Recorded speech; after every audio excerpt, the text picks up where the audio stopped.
To attach the pod to the carrier, first locate the control pod locking mechanism above the ear pad on the inside of the carrier. By using a small flathead screwdriver or similar tool, ensure that it is in the unlocked position by sliding it all the way to the left. Align the control pod tab into the headset carrier slot. Gently press the two halves together until they securely snap into place at the top. Slide the locking mechanism on the opposite side of the carrier to the locked position.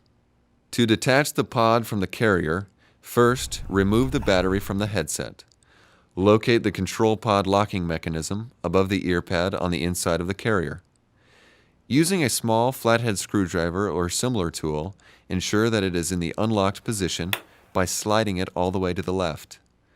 Gently pull the control pod and the carrier apart. To insert the battery, hold the control pod and battery with the 3M logos facing up. Gently slide it into the opening on the control pod until the battery clicks into place and the LED indicator lights on the headset begin to blink. To remove the battery, hold the headset between your thumb and forefingers in your left hand. Place the fingernail of your right hand into the gap between the battery and the control pod. Place your thumbnail into the gap between the tab and the battery charge indicator light as shown. Using a pinching motion, gently pull straight up. Each carrier is pre-equipped with a black ID tag from the manufacturer. To insert another color tag, begin with the carrier separated from the control pod. Then remove the head pad.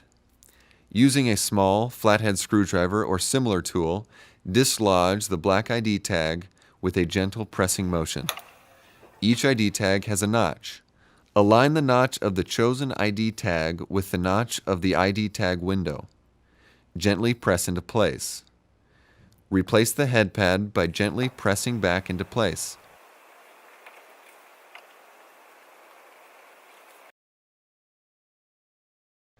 Repeat the process with the control pod ID tag.